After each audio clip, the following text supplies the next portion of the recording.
Great, thank you, Peter. Cheers. Russell, do you want to come up and run through your one, financial performance report? Thanks very much, Mr. Chair, and good morning, councillors. So, this is the financial report for February, and it reports that there was a surplus of $7.3 million for February. And that's the big numbers are that it was $8.6 million ahead of budget in revenues and $1.3 million ahead of budget, higher than budget in expenditure.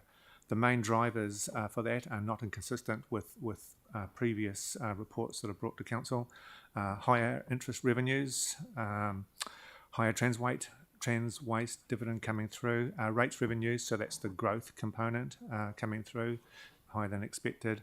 Waka Kotahi subsidies, mainly around emergency maintenance costs that we've got subsidies for, higher Eco Central volume received, offset by resource consents. That's mainly because discounts have been given because the statutory time frame hasn't not met, but I can report that that position is improving and we're getting closer to time frames. And Burwood landfill revenues were down. On the expenditure side, higher debt servicing costs, so that's offsetting the higher interest revenues that we've got. Lower capitalisation of staff, and I'll come back to that one in a minute. And we have Crown funding from the water transition expenditure, so we've budgeted, but that hadn't been fully expended at that point, and grants and levies, about $2.4 million that had been unspent or below budget as at the end of February. So last month when we were here, we were reporting a forecasted deficit of $1.4 million.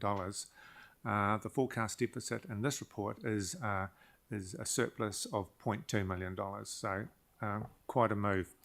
And I'll say, although it is $0.2, and I'll come to some of the reasons for that, but I just reiterate that it's, as set out in the paper, that's it's a whisper thin surplus with a expenditure of $675 million to be there, and any adverse events, risks, where we all sit. So we're monitoring that closely, but there is still some risk that where that'll end up. So some of the reasons for the deficit, projected deficit last month, still remain now, and the biggest one would be in the capitalisation of staff time. So significant work is happening in that space to look at that and see why that is, and some things have been uncovered, perhaps the way we've been doing it and capturing the correct time for operational time versus capitalisation time. So there's been some improvement there, and now we're going back and saying, okay, the things that we have uncovered at this point, can they have they had an impact in the past? So work is happening in that space. Also, we've had in some areas there's been significant amounts of leave going through. So that's skewed the mix between capitalisation of staff. We've also looked at where there has been underspends in budget predominantly, and just shoring up some of that's.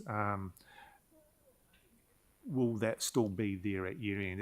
And the closer we get to year end, the more certain we are on those numbers. And so, there's vacancies in there and other resourcing matters which we can say, no, that isn't going to be filled by year end. So we've been able to capture that.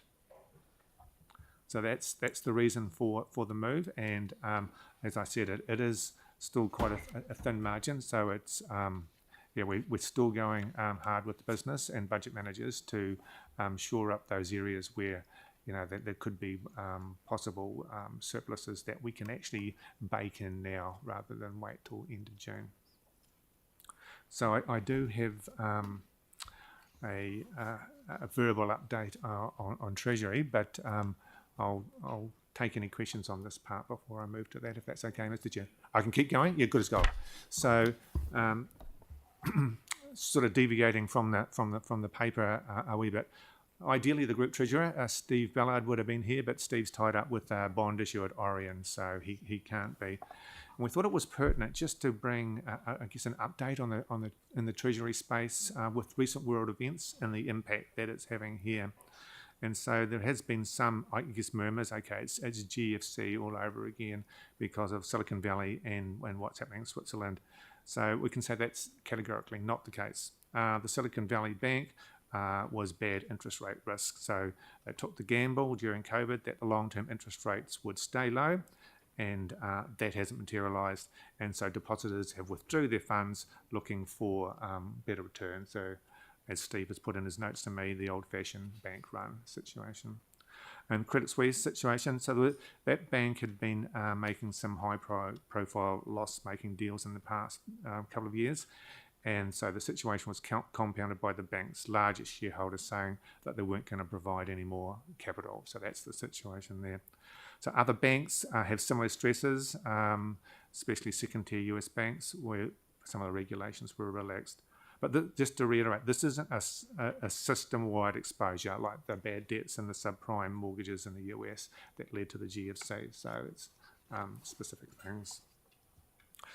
So the space of central banks, so they're responding as they should. It's a managed workout for troubled banks to avoid risk spreading to good banks. So it's not a bailout, okay? So we might hear that word. It's not a bailout. Shareholders will lose their investments, but central banks are just looking to minimise the contagion spreading to other banks. But with that risk, there's uncertainty, and that makes the market cautious. So there's the move to flight good quality stocks like government bonds and the like. So government bonds and gold have gone up in value as the demand has increased. So credit risks, so credit spreads, so that's the margin that's paid by borrowers to compensate from risk. That's widened, so we're paying more for borrowing funds. So this is likely to slow the economy as banks respond by tightening credit. So it's going to be harder and more expensive to borrow. So where does that sit with inflation? So the thinking is that it'll could come down slightly without interest rates going up much higher. So we're waiting to see what happens in that space. So the implications for us at council. So we have a very prudent funding and interest rate management to smooth the impacts through on us. So although the market might go up and down, and it's moved, what have we got here, 2.8% more than the last annual plan, but the impact from us was 0.9. So because of the way we, I guess, use the derivatives and hedge our funds, the impact is less. So happy to take any questions if there are any. That's really, really useful, and it gives a good context of what's sort of ahead. I know in Australia at the moment, well, they're speculating this morning that in Australia they're not looking at increasing the OCR next week. So you sort of think maybe things are about to change given the economic environment we're going into. Yeah. So we'll start with Yanni, and then if anyone else got questions. Just one very specific question and then one sort of general question. The Hepuna Taimoana, it's got listed as one of the reasons for the forecast in terms of revenue, but it's got the same quantum as the forecast in the yield to date. So I just wondered, it's just is that just a typo, or is there that we expected it? Yeah, it's just on page 35.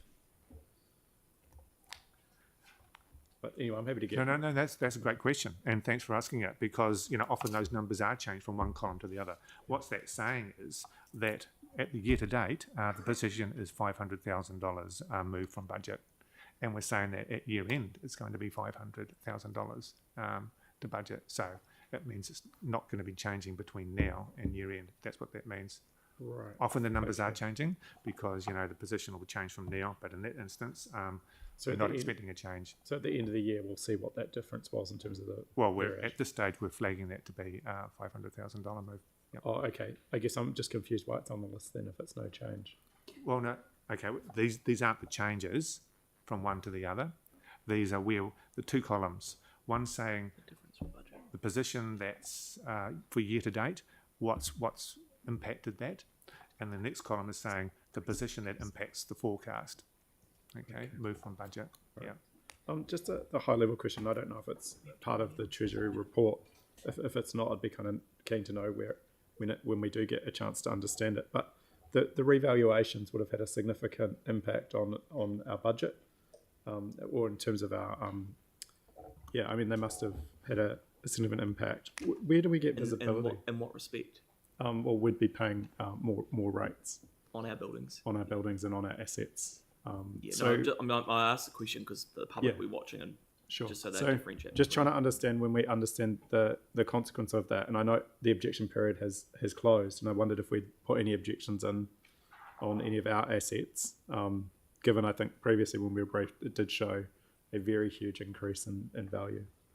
But if today's not the right place, or this report's not the right place to ask that, I'm happy to. But you'll, and sorry, cut me off if I'm going off tangent, but you'll kind of get the way that if the values are going up, as long as they're going up around the city, it sort of moves at the same rate. Yeah, so that obviously there's the revaluation process, and people all got letters. This is the revaluation. Yeah. There was an objection period. So the two questions are: one is when do we get the visibility of what that revaluation means in terms of the rates increase for our budget? And then the second question is: did we object to any of the revaluations? Okay, through you, Mr. Chair. I'm not sure that I can answer the second part. In fact, I know I can't. I'm not sure what objections we put into buildings or assets that we own that went up in the valuation. But so far as the impact goes, that was part of the annual plan discussion, and you may recall we showed the rates, particularly to ECAN, because of the value increase in our particularly our water networks. That was sort of a bit circular, but it did resolve in a higher margin that we'll be paying through to ECAN. So that was one of the factors that we led to the rates calculations. Yeah. Great. Any other questions on this? Leah, did you have anything you want to add? No, I think Rosa covered it. Yeah, fantastic. No, thank you very much. And I really appreciated the work you've done in terms of sort of the situation we're in last month as opposed to this. It explained it really, really clearly to anyone reading it. So, yeah, appreciate your work. Cool. Okay, Great. thanks very much. Thank you. Okay, well, I'm happy to move that. Kelly's happy to second it. Any discussion? All in favour? Against? That's carried. Great, thank you.